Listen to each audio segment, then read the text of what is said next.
Welcome to Profectus.ai, the no-code platform for building trading bots on MetaTrader 5. This video is part of a portfolio we discovered on YouTube, inspired by trader René Balke. You'll find the full portfolio breakdown and its article linked below. Of course, keep in mind, past performance is not a promise of future returns. What you'll learn here is not just how to access and install this specific bot, but also how to build a system like this step by step, understanding the logic, the building blocks, and all the nitty-gritties, so you can apply them to your own strategies as well. And if you haven't done so already, I invite you to like and subscribe to stay tuned for upcoming videos. It is free for you, meaning the world for us. And now let's continue with the video. The range breakout on US dollar and Japanese yen, it's a pro version. In a nutshell, it is simply checking the range between 3 a.m. and 4:30. So this line is marking 3 a.m. This one 4:30. The system would be looking at this range, looking on the very high and the very low. So let's quickly mark this. So this is the highest point. This one was the lowest. Then what the system is doing, it is simply placing pending orders on the high and on the low. Here in that case, it's clearly breaking out to the downside. So it takes a short position right here. The stop loss is being placed the other side where the pending order has been. Now we enter here. So here, this pending order is deleted, but the stop loss is now of that trade. We don't have a take profit, but in this case, we actually have a stop loss. And the trade will be closed at roughly 7 p.m. in the evening, 6:55. Where is that? Let's take this line, 6:55. That would be right here.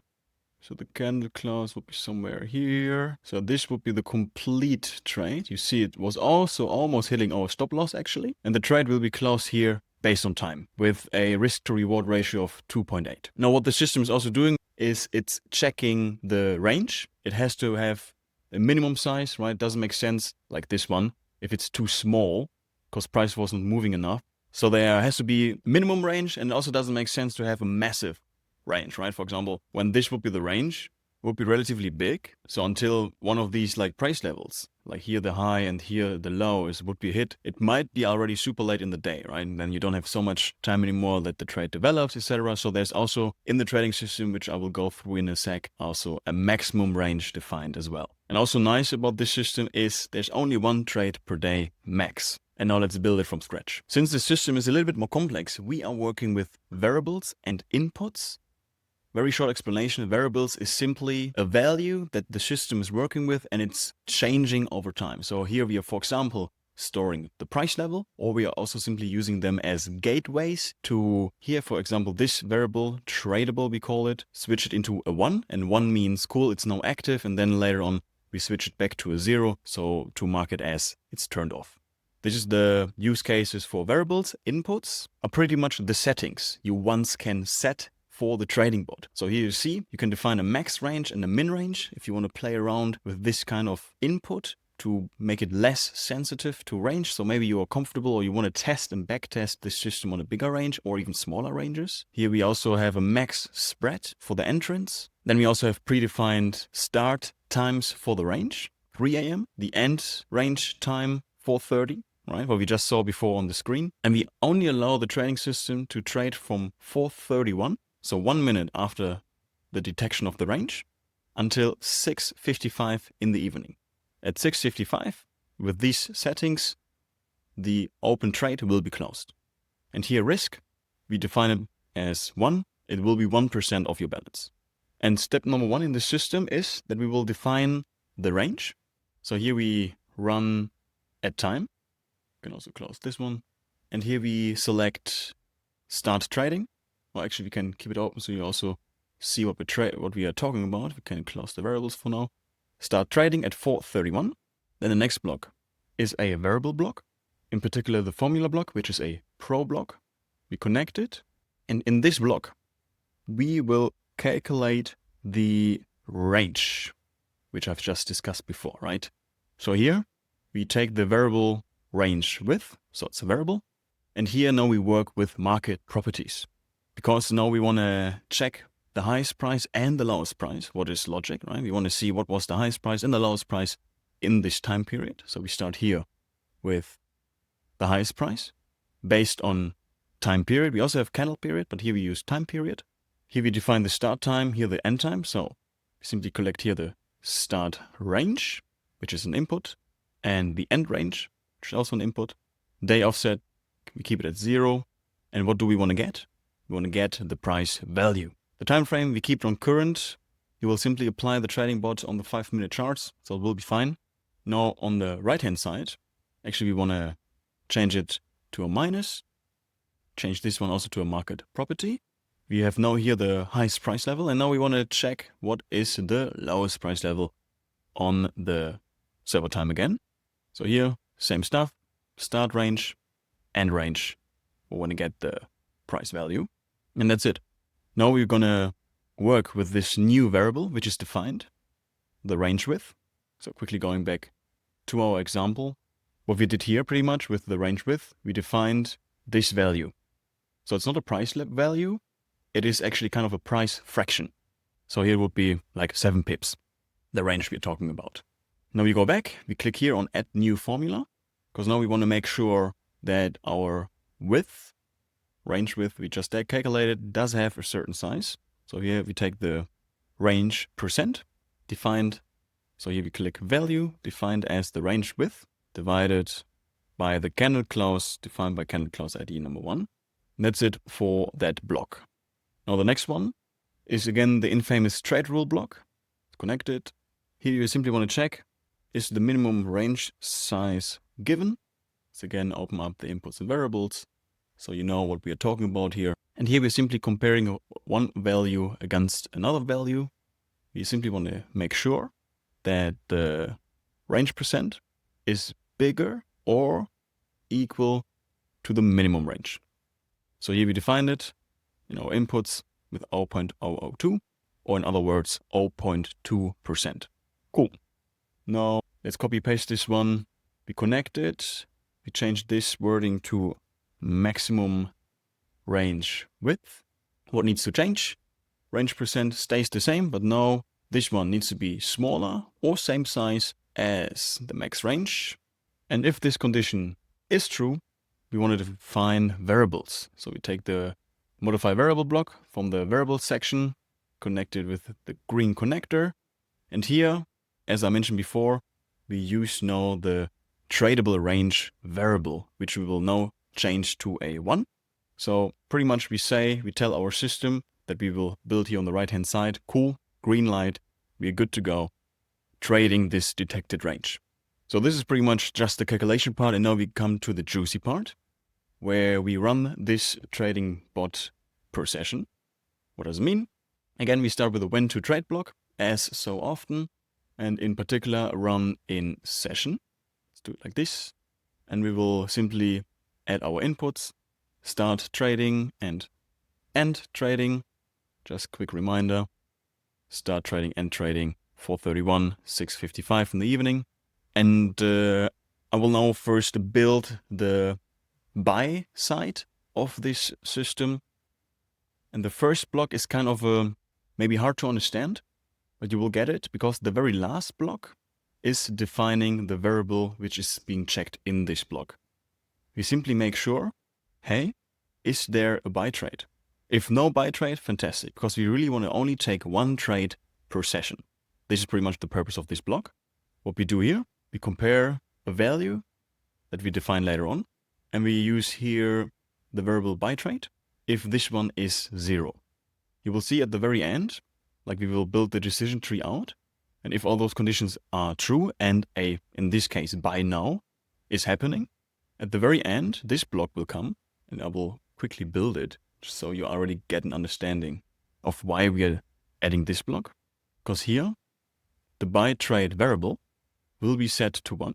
And then this condition is not true anymore because buy trade is 1 and it's not 0 anymore. So this connection would be triggered, but it's not connected to anything. We will do the same as well. Already, just I don't forget it later on. For the sell side, so sell trade, also this variable will be defined as 1. So this block will be on the other side. Let me actually quickly do that so you already understand what I mean. So this is just the beginning of the decision tree for the sell side. But here instead of the buy trade, we simply add the variable for the sell trade. Cool. Now let's go back to the buy side. decision tree. So if this condition is true, the next trade rule block will be checked, which is this one. And we will simply see, is the range valid? How are we doing this? We defined a variable, right? Which is called tradable range. And if this one is defined as 1, we go ahead. Where did this variable pop up? Tradable range? Here.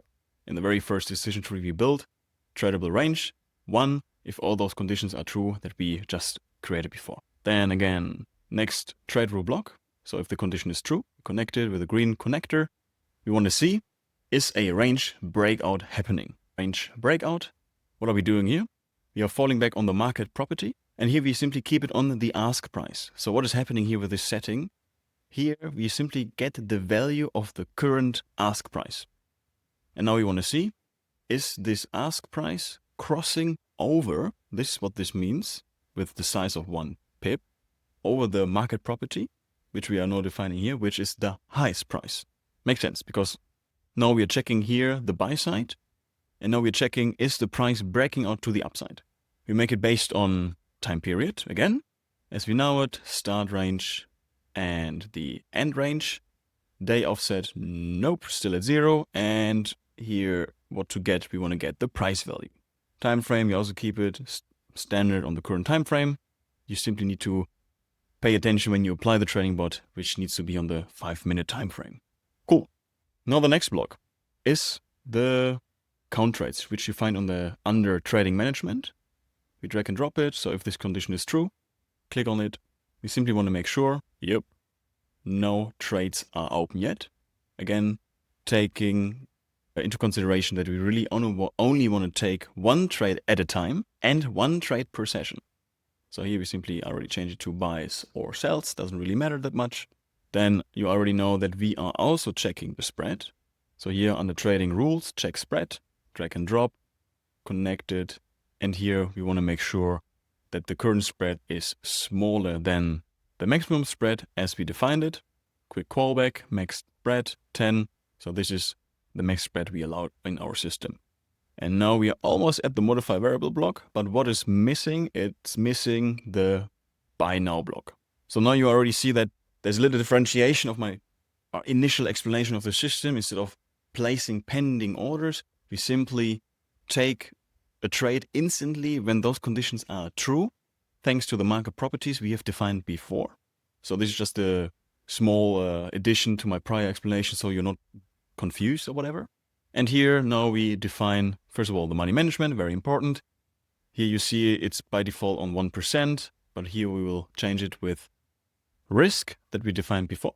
So you click on it. Then the stop loss is for the buy trade position, pretty much the entrance point of the short, right? So we simply need to now fetch again the lowest price of the time range we have defined before. So here we want to fetch the custom price level based on the market property, on the lowest price based on the time period.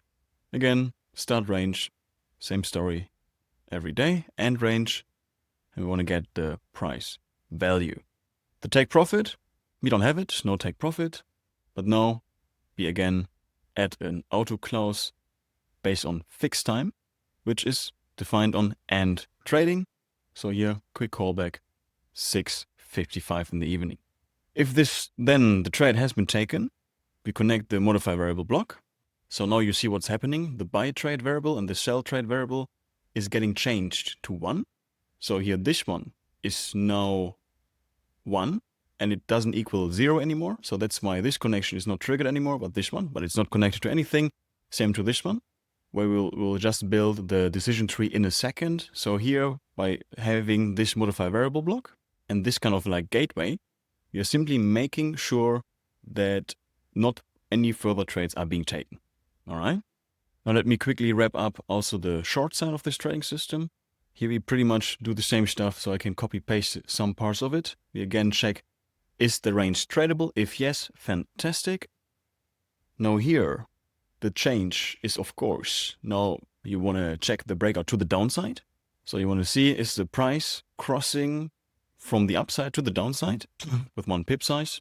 And here we simply check the Lowest price based on time period, start range. We want to get the price value, so here everything stays the same. Also count trades. We simply can copy paste this block, pull it over.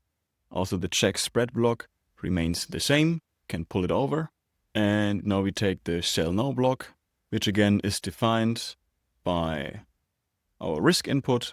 The stop loss is again custom price level based on market property, based on the highest price, based on time period, start range, end range, you know the drill, getting the price value. Take profit, again, no take profit, and the auto close is happening at a fixed time at end trading. Cool. So now in that case, if a sell trade has been taken, again, we block the 2 decision trees to be triggered again for the day. So we only take, if the sell block is being triggered, only 1 trade a day. So the only part which is now missing is at the end of our trading session. So at 6:55 in the evening, we want to reset all our variables to start fresh in the next day. So here we take the run at time block, change it to the end trading input, and add a very important block, which is the modify variable block. We connect it, and here we pretty much define that our buy trade variable is being resetted to 0 at new variable, that our sell trade variable is being resetted to 0, that our range width variable is resetted to 0, that our range percent is being resetted to 0, and that also our very important tradable range variable is being resetted to 0. So now this is the complete system, no coded in Profectus.ai.